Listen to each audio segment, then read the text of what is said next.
I'm pretty sure no one will believe my story, but I'm going to write it down anyway because it's all true. It all started on an almost abandoned piece of land in the middle of nowhere. To be completely honest, there were a few cows wandering around, but I don't think they counted. When I think about it, my story actually started about 6 months ago when my wife, Cindy, got a new boss, Alex Goodwin. My name is Don Perkins, and I was one of those unsuspecting husbands. I grew up in a loving family where my mom and dad loved and adored each other. I just assumed that I would have the same marriage. I was crazy about my wife and thought she was crazy about me. Well, at least half of what I believed was correct. My wife enlightened me on which half was wrong. Don, she said over the phone, I know I'm a coward for not being able to face you, but I've fallen in love with Alex. Now I will live with him. In a few days, I'll send for my things. Then she hung up. I met Cindy in college when she was on a 2-year course to become a paralegal. I was studying a 4-year business administration course with a minor in construction. We dated a few times, but our schedules were such that it didn't work out. Then Cindy graduated from college and moved away. After graduating from college, I started a small construction company. In 7 years, I brought it to a profit of about $300,000 a year. Cindy and I got married 4 years ago, and until tonight, I thought we were happy. Speaking of being unaware, if you looked up the word unsuspecting in the dictionary, you would find a photo of me there. Cindy had that all-American look and could make you believe you were the most important person in the world. I thought we were really happy together. We even talked about children. Of course, I didn't know that Cindy was taking pills and had no intention of ever getting pregnant. The other thing I didn't realize was that Cindy was a gold digger and a good sex hunter. Earning about $300,000 a year allowed us to live quite well. But Cindy always strived for more, and apparently she found it in Alex Goodwin, who was a partner in the largest law firm in the 4-county area. Devastated, I did what any red-blooded American would do whose heart had just been ripped out. I grabbed a bottle of vodka and a 9mm pistol and headed into the wilderness. Oh, don't get me wrong, I loved Cindy with all my heart, but I wasn't going to kill myself. So why did I take the gun? Fair question. You see, in my foggy brain, I thought I would call Cindy and tell her I was devastated that she was gone, and then shoot the gun next to the phone. I thought it would scare her to death, and I thought it was funny. Unfortunately, there was no mobile reception where I was staying. That summed up my day well. Anyway, I was just sitting there when I saw 2 red lights in the sky. At first, I thought they were just planes flying overhead, but then they began to get closer. Suddenly, I realized that these were 2 fireballs. Finally, they crashed into the far end of the field across the road from me. The explosion lifted the front of the car a couple of feet off the ground. What follows is rather vague due to the vodka he drank. Vodka, this was another half-baked plan of mine. My intention was to drink myself into oblivion and throw up in the car. It was Cindy's car, so I thought she could live with a smell. The smell of vomit is really hard to remove from a car, but I couldn't do it. Like I said, everything was a little blurry. But I remember getting out of the car and walking across the road. As I came closer, it seemed to me that 2 people were crawling out of 2 craters left by the fall. One of them was naked, and the other was wearing what looked like a hazmat suit. The man in the protective suit shot at something, I think. I remember a small explosion that occurred 5 meters to my left. The explosion scared me and made me angry because it broke my vodka bottle. I probably should have been more scared, but the alcohol does its job. In any case, I fired the pistol twice into the protective suit. I must have hit something because the suit flashed with a bright light and disappeared. It scared the crap out of me because I thought I had killed someone. Okay, I admit, my first instinct was to run as fast as possible. But when I got to the car, I started thinking about the naked man. I couldn't just leave him there, and as it turned out, I was very glad that I didn't leave. When I returned to the naked man, he seemed badly burned. I was pretty sure it was the burned guy. He looked very bad. His skin was red and raw. Either way, I had to take him to the hospital, and then he was going to run away, with the hope that no one will know who I am. When I approached him, he shouted something incomprehensible. When I tried to help him get up, he pushed my hand away. He then placed his index finger on my forehead. I felt dizzy for a few seconds, and I know you'll think I'm crazy, but my brain felt like it was really itching. Sometimes he still itches. In the midst of incomprehensible words, he began to speak in English. Damn cousin tried to finish me off. He couldn't just let me serve my exile. I was stunned and could only say, "So your cousin tried to kill you." Then he seemed to notice me. "Who the hell are you?" "My name is Don Perkins, and I'm going to take you to the hospital." "I don't want to go to some damn hospital," he replied sharply. "What is this anyway?" I assumed the accident had damaged this guy's brains, so I decided to play his game. "A hospital is a place where the sick or injured are cared for. You're hurt, so I'll take you to the hospital." "I'm fine," he insisted, standing up. "Take me to your home." When he stood up, I was shocked to see short blonde hair appear on his head. His face looked completely normal, even his nose looked normal. I decided it was vodka, or I was going crazy. He started to walk away, but then looked back. "Are you coming, idiot?" I would have just driven away and left that idiot in the field, but he saw my face, and I was worried that there would be an investigation into the other guy's death. So I decided to take him with me until I figured out what he was going to do. I don't know what I was thinking. I wasn't going to kill him if he wanted to go to the police. No matter how I analyzed my situation, it seemed like I was in shit no matter what I did. Somehow I got us home without getting caught, and once I got him settled in the kitchen, I found him a pair of pants and a sweater. Then he made coffee. Over the next hour, this person told me the most incredible story. At first I listened with half an ear because I was more worried about my problem that I could become a murderer. But as his story unfolded, I had no choice but to pay attention. My guest, whom I was sure was crazy, claimed that he had been exiled to this planet. He comes from a planet 647,000 light-years away. According to him, on his home planet, the creatures were energy beings. He explained that he lost a power struggle to his cousin and was exiled to this planet. This meant that he had to take on the physical form of the species inhabiting this planet. I held the gun tightly because I thought this guy could be dangerous. But everything changed when I challenged him. I decided that he was talking nonsense and, perhaps, had escaped from some kind of mental hospital. "This is all very interesting," I finally interrupted him. "But I think it's time for you to leave. Where can I take you?" He looked at me annoyed and then sighed. "Don't be a coward. Why don't you just say it straight? Obviously a dumbass like you doesn't believe me. What can I do to convince you?" "It's okay," I said, standing up and tightening my grip on the gun. "Just tell me where to take you." The next thing I remember is that I was pinned to the ceiling. Then my guest picked up a chair and sat me down on it. Now I was sitting on a chair in the air in my kitchen. I had just experienced the moment of truth, and I was ready to believe everything he told me. When he was satisfied that I was convinced enough, he returned me to the floor. I just sat there and looked at him while he smirked. Then his stomach growled, and he jumped to his feet, exclaiming, "This damn body is defective." "No, it's not defective," I said with a laugh. "You're probably just hungry. I'll make you something to eat." "Eat?" The man seemed confused for a second, then his eyes lit up. "Yes, sure. Your species needs food throughout the day. What a damn waste of time." I cooked bacon and scrambled eggs for him. However, it was the cup of coffee that completely delighted him. I warned him that it was hot and to be careful, but he still swallowed it in one gulp. Then his eyes opened wide, and I was sure he had burned his throat. But that was not the point. It turned out that the caffeine in the coffee stimulated pleasure in his brain. After that, he was not interested in food, he only wanted coffee. After he drank a pot of coffee, he didn't get the same excitement, so he decided to eat what I made.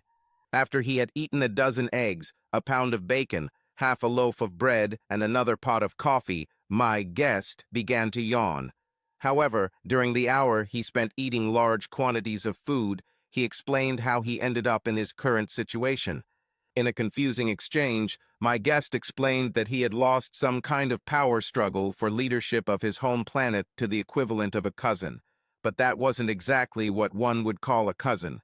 After half an hour of trying to explain it to me, I told him to forget about it, we'll just call him cousin. And as far as I understand, such power struggles happen all the time, and losing in such a competition meant exile to a remote part of their planet for a year. However, his cousin exiled him to a primitive planet for 5 years, and then he sent one of his assistants to reduce his energy to a level where he could not return home. When I asked him where he was from and what his name was, he said I would never be able to pronounce either, and he was right. However, after a series of whistles, clicks, and guttural sounds, I heard what sounded like Izzy at the end of his name. So I told him I would call him Izzy. He seemed very pleased with this. From his point of view, it was difficult for him to understand what could please a person. Izzy then explained that he learned my language by studying my brain. This calmed me down. I didn't like my brain itching. Anyway, I asked him why he knew so little about so many other things. His answer was quite arrogant. He said that our brains are so inefficient and chaotic that searching for information in this way is time-consuming and nauseating.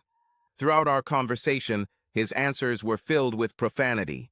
It started to get on my nerves. "Why do you swear so much when you talk?" I finally asked him after he said for the 5th time that the coffee was damn great. Izzy looked at me in surprise. "These words dominated your mind. And now that you mention it, who is this damn bitch that overshadows everything else in your limited brain?" I spent about 5 minutes telling Izzy the short version of how my wife left for her boss. Apparently, he didn't like my explanation. I later learned that his species has no emotions and reproduces asexually, and he calls the Earth a primitive planet. A look of horror and disgust suddenly appeared on Izzy's face. "Your species still has 2 sexes, and you copulate to reproduce, don't you?" "What's bad about it?" I asked in response. "Gadakamish wormholes, when I return home, I will drain most of the life force from my cousin and then banish him to the slug planet." I decided not to ask further about the slugs. Plus, Izzy was having a hard time keeping his eyes open, so I suggested that we go to bed. "I forgot about that," Izzy said, shaking his head. "Your species spends a third of your miserable life sleeping." Having settled Izzy in the spare room, I couldn't sleep for a long time, trying to figure out what to do with this crazy guest. I also continued to be bothered by the death of his cousin's assistant. But around 7 in the morning, when I finally fell asleep, Izzy burst into my room in a panic. "My body is defective," he said, shaking me. "What are you talking about?" I asked, waking up. "My damn cousin put me in a defective body," he said, starting to pace around the room. "What is the defect in your body?" I asked, not hiding my irritation. "I'm leaking in the front and losing gases in the back," he said, almost panicking. I looked at him and saw that the front of his pajama pants was wet. At that moment, I burst into hysterical laughter. Izzy didn't like this, and when I saw his face turn red with anger, I stopped. "Your body is not defective," I said quickly. "You just wet yourself. This is fine. Well, it shouldn't be in your pants, but your body is just eliminating waste." "Waste? Waste? Why am I excreting waste? It's just normal. What the body cannot use as food, it excretes as waste," I tried to explain. "Incredible," Izzy shouted. "This planet is even more primitive than I thought." "Yes, I understand. We are primitive creatures." He began to irritate me again. "In the future, if you feel like you're going to leak more fluid from that thing between your legs, use the toilet. Please pee in it." Izzy rushed across the hallway to the bathroom. A minute later, I heard him peeing in the toilet, and then a burst of laughter. "It was really nice," he said when he returned. Yes, that's right. I decided to tell him the bad news right away to avoid a big mess. "You will also be releasing solid waste. Please do this in the toilet too."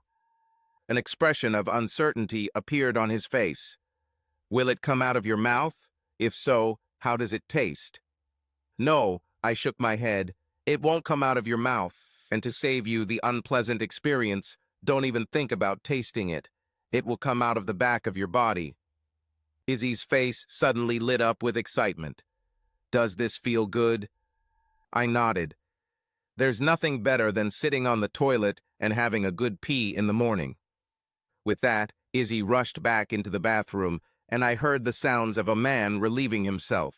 Only Izzy laughed. At this point, I decided it would be best to teach him how to use toilet paper right away. I didn't want him to smell all day.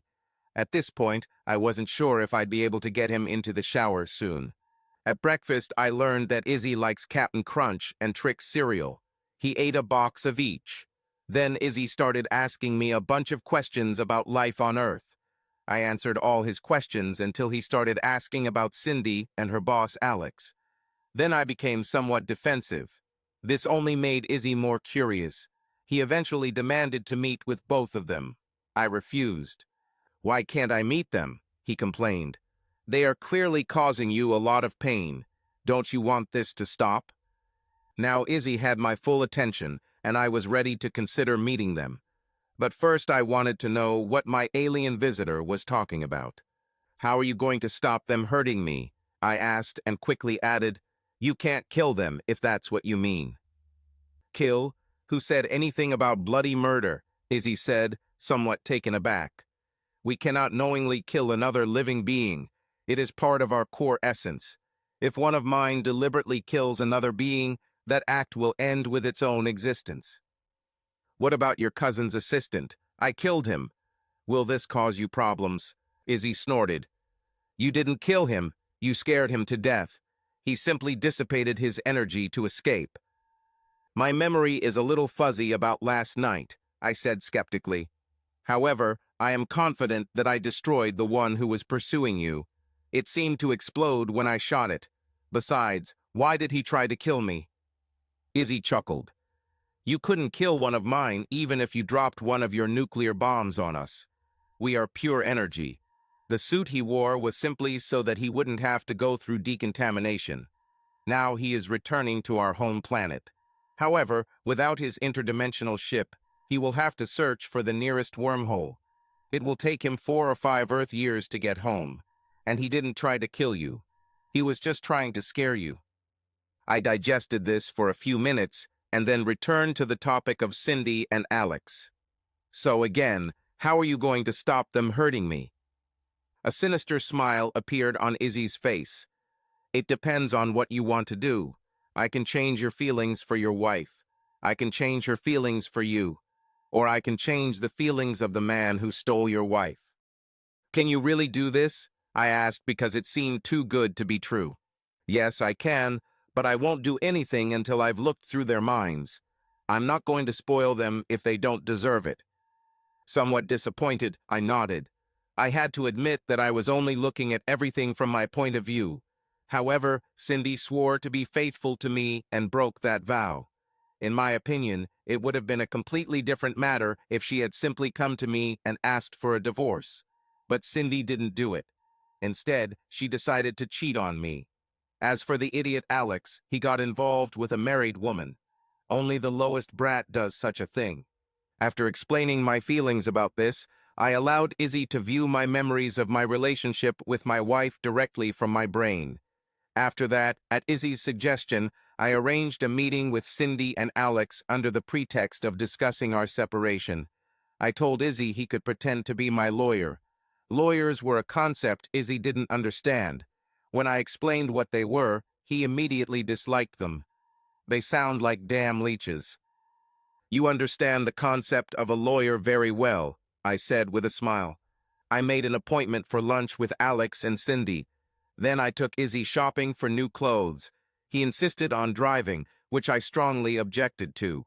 However, he was very persistent and informed me that he had mastered all forms of interdimensional travel.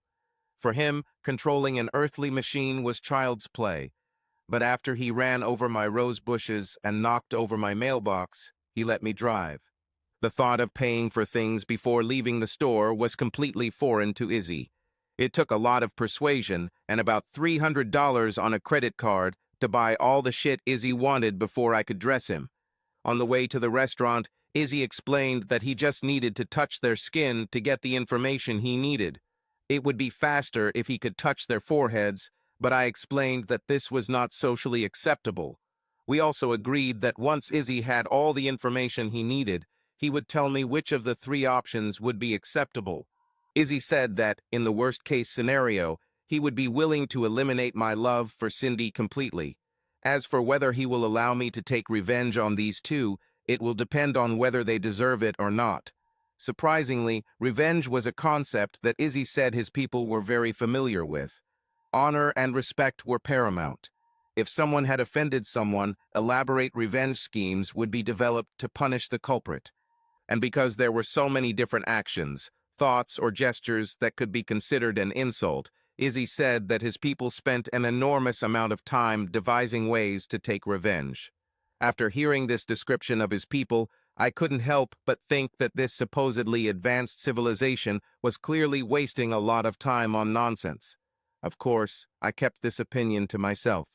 When we arrived at the restaurant, Cindy and Alex were already seated in the booth. They hugged and kissed, not paying attention to those around them.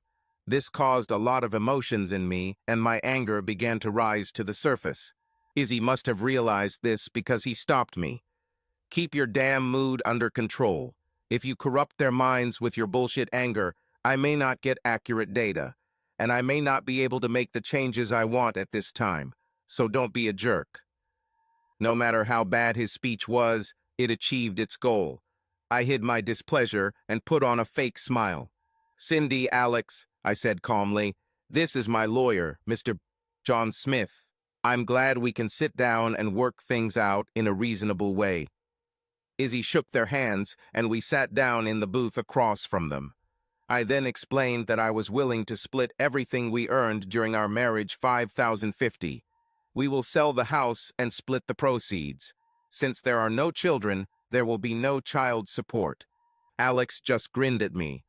I don't think so. There will definitely be alimony. And Cindy wants half of your company and half of your 401k. She also wants all the china and china cabinet. I have prepared a list of our demands. Alex handed the list to Izzy, who glanced at him. He then smiled at me and looked back at Cindy and Alex. Obviously, this idiot didn't tell me the whole story. Let me consult with him for a few minutes, and I am confident that we can meet your requirements. Cindy giggled, and Alex just grinned at me. I wanted to knock his teeth out right then and there, but Izzy grabbed my arm and pulled me aside. For a few minutes, I wasn't sure if Izzy was going to do anything for me. But as soon as we sat down at another table, he calmed my fears. I immediately didn't like that damn idiot Alex, and your wife is a fucking bitch. She slept with almost everyone throughout the years of your marriage. This news made me get out of my chair. I was going to go over and beat up Cindy and the asshole, but Izzy grabbed my hand. What are you, a damn moron? He asked. Which part of don't be a jerk didn't you understand? Do you want revenge or not? I sat back down with a feeling of shame. I want revenge more than anything. Great, me too. Izzy's eyes sparkled with anticipation. Now, what do you want me to do? As I already explained, I doubted that Izzy could do what he said. I didn't feel any change after he touched my forehead, but I've seen Izzy do too many amazing things to doubt him now. So I sat back and tried to figure out what exactly I wanted, and then it dawned on me. First, I want Cindy to fall madly in love with me, I said with a smile. I want her to crawl home, begging me to take her back. Then, when I'm done having her, I'll let her feel what it's like to be abandoned. Oh, I like the way you think, Izzy said with pleasure. What about the asshole? Oh yeah, I have something special for Alex, I said, rubbing my hands together. He considers himself such a macho and womanizer. First, I want him to find Cindy disgusting. So much so that he either transferred her somewhere else or fired her. They also have a young lawyer who likes men. I want Alex to fall madly in love with him. Since the concept of sex as it exists here on Earth was foreign to Izzy, I had to explain to him what it meant to love men. Izzy's eyes widened as he finally realized what I wanted to do to Alex. He couldn't help but chuckle. You'd be proud of my only parent if you knew who the hell it is. With our plan in place, we returned to Cindy and Alex's table.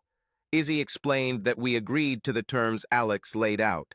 After a few insults about my courage, we all shook hands and left.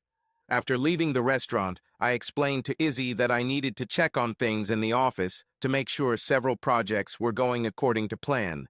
Making a living was another concept Izzy didn't understand. To him, it seemed like a damn waste of time. So I explained that if he wanted me to keep buying coffee and Cap'n Crunch, I needed money, and in order to get paid, I have to make sure that all my construction projects are completed on time and on budget. On the way to the office, I asked, "How long will it take for these new feelings to take effect?" "You will begin to notice changes within a few hours, and by tomorrow morning the process will be complete." A quick review of the reports and a few phone calls confirmed that all 6 of my projects were progressing well. After that, I decided to celebrate with Izzy. I was also interested to know his reaction to naked women, so I took him to a nightclub that offered full service for a reasonable fee. I discovered 2 things about Izzy at the nightclub. Firstly, alcohol had no effect on him at all. However, he really liked the taste of rum. So instead of ordering him a glass, I bought him the whole bottle. The girls and bartenders looked at him in amazement as he drank it in one gulp without experiencing any effect.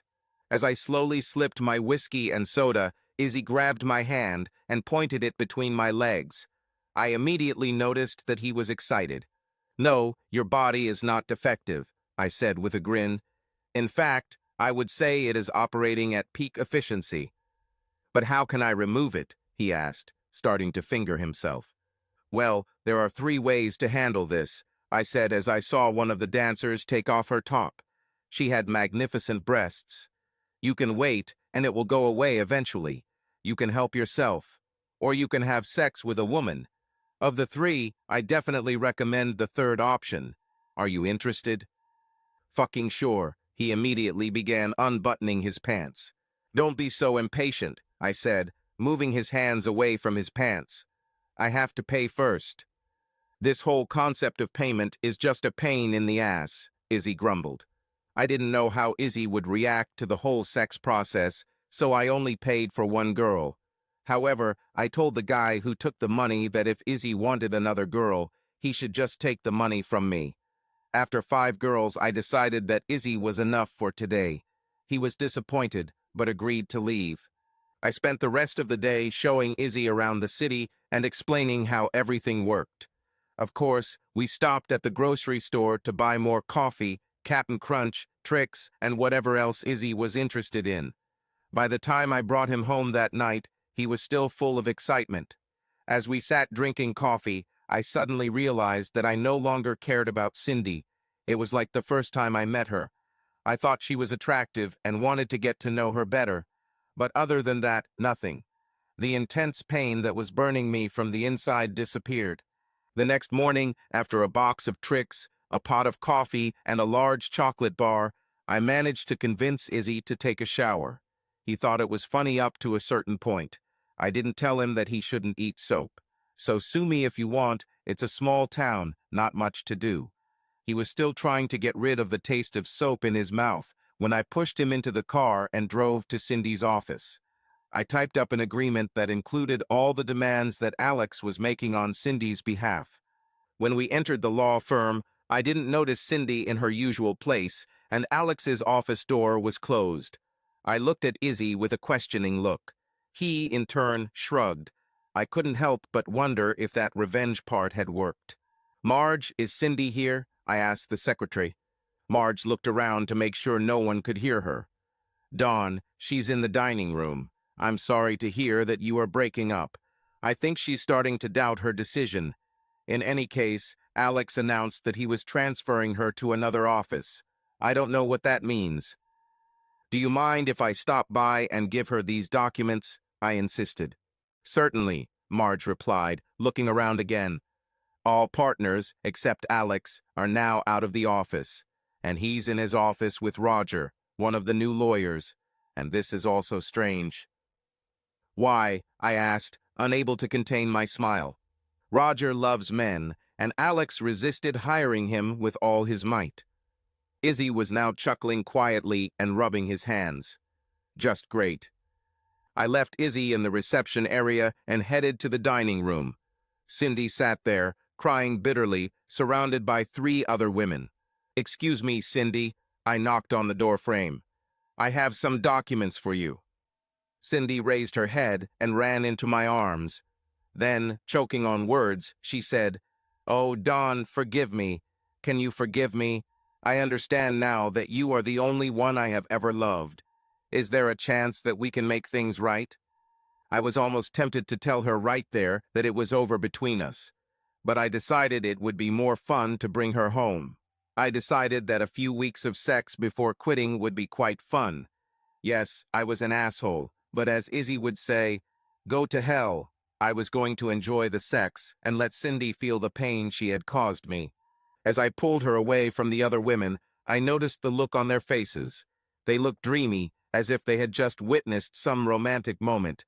Nowadays, many women like to think that they are better than men, but this is not true.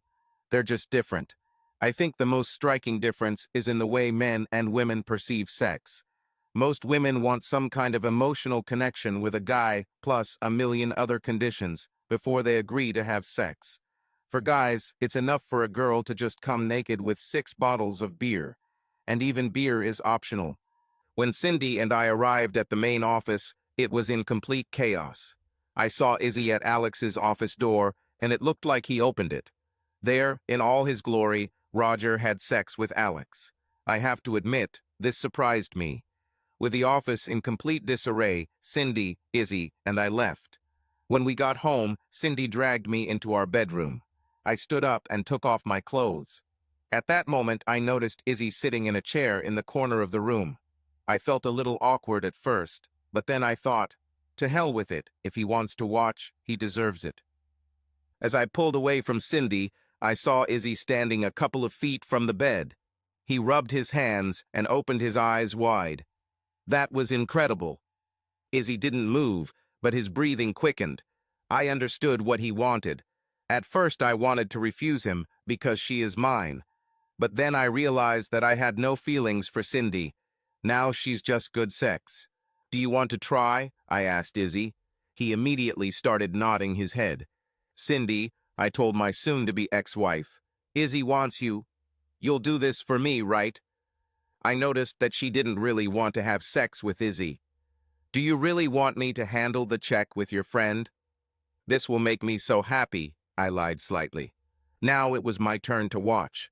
I have to admit that considering Izzy had never had sex before yesterday, he did pretty well. Over the next 3 weeks, I had sex with Cindy every morning and every evening. We did everything possible between a man and a woman.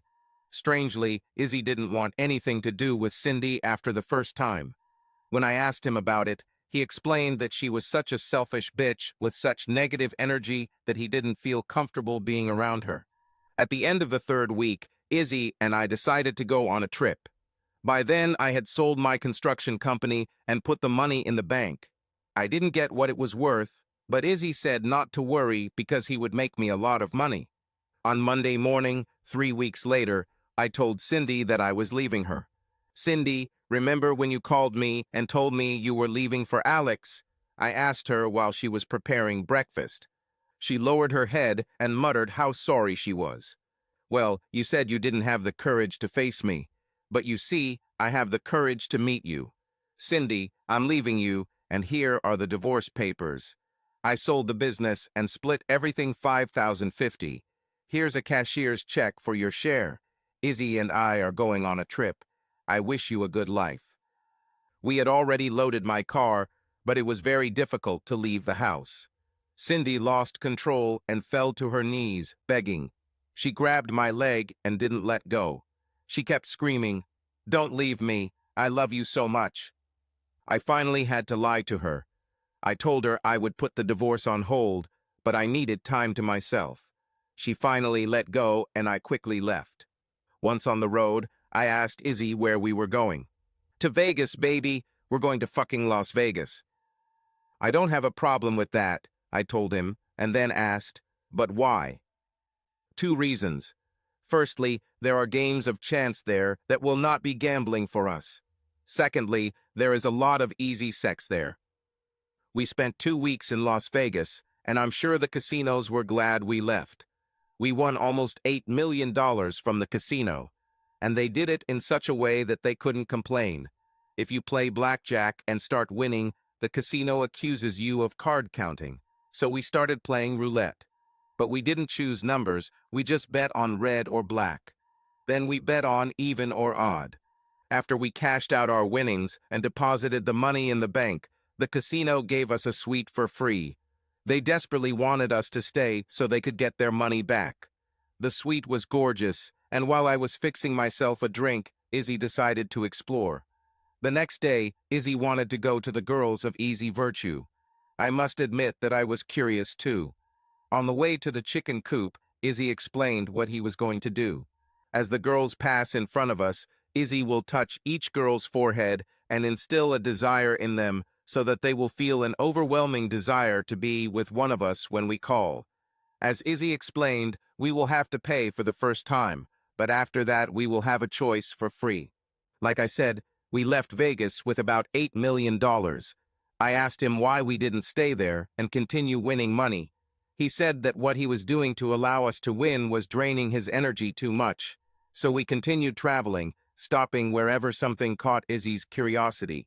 Why he wanted to stop and look at the largest ball of thread in the world is unclear to me. But our tour of Area 51 was exciting. I don't know how Izzy did it, but he did it. Oh, in case you were wondering, they actually have alien spaceships and even preserved aliens. Izzy says that the aliens stored there are all lower species. I think for Izzy, all creatures are inferior to his people. As the trip progressed, Izzy told me that he had heard some things about Wall Street, but wanted to learn more. I explained that this is a place where you can buy shares of companies. The value of companies can rise or fall depending on their success or the mood of the economy. When I told him it was like gambling but safer, he became very interested. After that, he started reading huge amounts of information about Wall Street and all the ways to make money. A few weeks later, he had me stop in St. Louis and open an account with an Edward Jones representative. When I asked him why Edward Jones, he said he liked the name. After that, he began buying and selling shares. He began shorting stocks and buying commodities. Our $8 million grew to almost $80 million. We were both tired from traveling, so we rented a place in my hometown to recuperate before our next trip. 3 days after we settled in, we were on our way to dinner when we were stopped by two men in ill-fitting suits. I'd never seen them, but Izzy recognized them. They were from his home planet. They wanted to talk to him alone.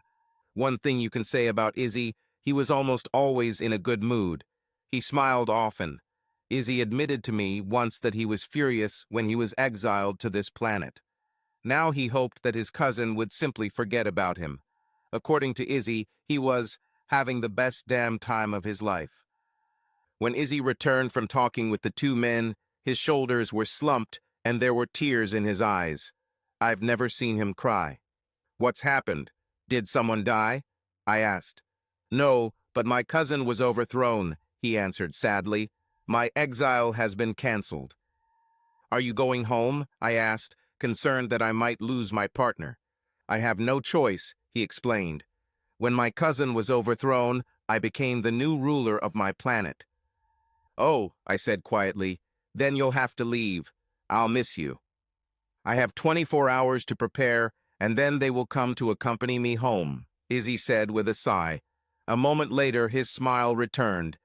Since I only have a day left, let's make it awesome. However, Izzy's plan for an amazing day didn't include anything I expected. Instead of walking around the city, which I didn't really want to do, Izzy decided to spend time wandering around the city and making memories. We spent the day talking about our travels and adventures. It seemed that Izzy wanted to relive them again. In fact, it turned out to be a very amazing day. When the two men returned, Izzy asked permission to say goodbye in private. They agreed and waited outside while Izzy and I sat in the kitchen of our rental home, sharing our last cup of coffee. "Before I go," Izzy said hesitantly, "I have a confession and an apology." Izzy making a confession was nothing new. He did this often. Most of them concerned new things Izzy discovered about Earth or its people. But Izzy apologizing was completely new. I don't remember him ever doing this. He was a man who always went ahead, no matter the consequences. "Apology? This is something new," I said with a grin, trying to diffuse the situation. Izzy took a deep breath and began. "When I first arrived on this planet and heard you talk about love, I thought it was a waste of time. And when I saw how your ex-wife treated you, I was even more convinced that love is a fiction. However, in the almost 4 years that I spent here, I realized that I was completely wrong. Your people are born, live a pitifully short life, and then die. And no matter what you do throughout your life, in the end, all that matters is who you loved and who loved you. I envy you." There was an awkward pause, and tears filled Izzy's eyes. I decided that if anyone needed a hug, it was Izzy, so I reached out and gave him a big hug. He returned the hug, but then whispered in my ear, "Remember, my name is not Alex." I laughed and let him go. "What's the excuse?" I finally asked. "Yeah, about that." He clearly felt awkward, admitting his mistake. "You didn't ask for this, but I decided you needed it. When I changed your feelings for your ex-wife, I introduced a command that made it impossible for you to fall in love with any woman. Now I understand that I was wrong. I'd like to fix this before I go." I was surprised to learn that Izzy did this, but I realized that I didn't have any feelings for anyone when I thought back on our time together. I thoroughly enjoyed sex with women, but felt no feelings other than wanting them to satisfy me. Then it dawned on me. Lately, I've been feeling more and more unhappy, let down. No doubt my inability to love was part of it. Izzy reached out and touched my forehead. Then he smiled and stepped back. "It's time to go, Sovereign," said one of the two men as he re-entered the house. "Will I ever see you again?" I asked, realizing that I really loved this strange friend. He looked over his shoulder at the two men who were waiting for him. Then he said in a loud voice, "No, that would be impossible." Then he winked and smiled at me. Revenge is a funny thing. It's rare that you achieve the results you expect. This was the case with Cindy and Alex. If I had known about Cindy's reputation, I would never have married her. Even though she was a cheater and a bitch, we had our good times and the sex was always great. Because of Izzy's command, Cindy was forced to live by loving me. At least that's what I think. I never thought to ask Izzy if his commands stopped working. Anyway, because Cindy is who she is, and because she couldn't be with me, she became a bitch. Most of you probably think that I took revenge on her by reducing her to the level of an accessible girl. In fact, Cindy has always been like this. The only difference is that instead of receiving money from her unsuspecting husband, she receives money from her clients. Alex left the company he worked for. This was not an amicable parting. Apparently, the company had a moral clause, so Alex suffered both physically and financially. But when Alex left the firm, he took Roger with him. As far as I understand, they are doing well. However, it wasn't all smooth sailing for Alex. I learned that at some point Roger left him and Alex tried to commit suicide. Luckily, she and Roger made up and eventually got married. Last I heard, they were trying to adopt a child. Gee. When Izzy first offered to help me get revenge on Cindy and Alex, I was excited and happy. But as you can see, everything didn't turn out the way I expected. All these things, plus Izzy's disappearance, made me depressed. I tried to continue traveling, which was so fun in the past. But without Izzy, they quickly became boring. The money Izzy made for us was now worth over $100 million, so I didn't have to work. But I realized that I need to work. I realized that I was so unhappy because I had no purpose in life. So I went back to what I knew best: construction. However, before starting a new construction company, I invested most of the money Izzy made into various charities. I, of course, kept the $3 million for myself. I may be unsuspecting, but I'm not a complete idiot. Anyway, when that was done, I started a new construction company near Dallas. That was 3 years ago, and today I have contracts for projects worth $40 million. Three of these contracts are for the construction of parts of the southern wall of the United States. A country that does not protect its borders is not a country, it's just territory. One of the first people I hired was a sweet girl named Katie Williams. She has bright red hair and sparkling green eyes. She's a little overweight, but her smile can light up a dark room. We got married a year ago, and I couldn't be happier. I didn't tell Katie about Izzy because I knew she would never believe me. Some nights I lie in bed and wonder what would happen if Izzy came back. One thing I know for sure, I am not going to share my wife with him. He will have to find his own woman. Subscribe to our channel so that your love doesn't cheat on you, and go ahead and listen to the next story, because this story is nothing compared to the next one. If you're under 18, don't even think, click to the next one. Click to the next one. Click to the next one.